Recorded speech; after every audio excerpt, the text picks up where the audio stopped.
Vous pouvez avoir beaucoup travaillé et pourtant complètement perdre vos moyens à l'oral. Quand le stress monte, votre attention se fait capturer.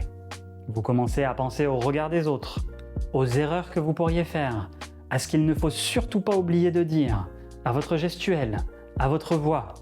Bref, tout s'emballe. Résultat, votre mémoire de travail sature. Et quand ça arrive, il y a tellement de choses qui sont là à l'intérieur, toutes ces pensées, qu'il n'y a plus d'espace disponible pour aller chercher en mémoire les informations dont vous avez besoin sur ce moment-là.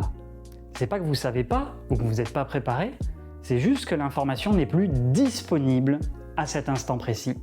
Pour éviter ça, il vous faut deux choses. La première, c'est quelques mots-clés solides qui vont vous permettre de jalonner votre présentation. La deuxième chose, c'est une respiration qui va être calme et ralentir au moment où votre corps vous demande d'accélérer. Si je vous dis ça, c'est parce que je vois régulièrement une erreur pour essayer de contrer les effets du stress, c'est d'apprendre sa présentation par cœur. Ça a l'air sympa comme ça, c'est rassurant, mais le problème c'est qu'au moindre oubli, tout le reste de la présentation part aux oubliettes. Tout simplement parce que je ne me suis entraîné à répéter que la même chose, et si cette chose ne vient pas, je ne peux pas dérouler la suite.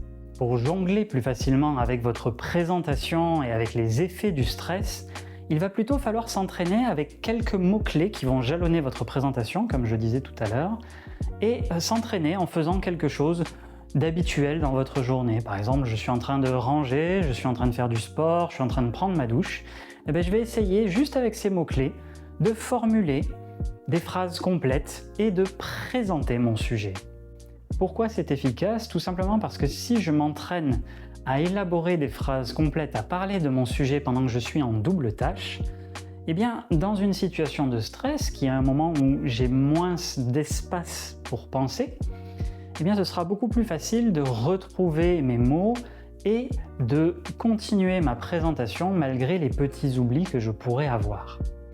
Et dernier conseil avant de vous laisser, comme je vous disais tout à l'heure, prenez le temps de bien respirer calmement, préférablement par le ventre. Parce que sous stress, le corps va se tendre. Le fait de ralentir le rythme et de bien respirer par le ventre, ça va vous détendre et donc ça va envoyer comme signal au corps que vous n'êtes pas en danger. Si vous voulez découvrir d'autres principes et techniques que je partagerai régulièrement sur la chaîne, n'hésitez pas à vous abonner. Moi je m'appelle Nicolas, je suis orthopédagogue et athlète de la mémoire et ici on apprend à se comprendre pour se sublimer.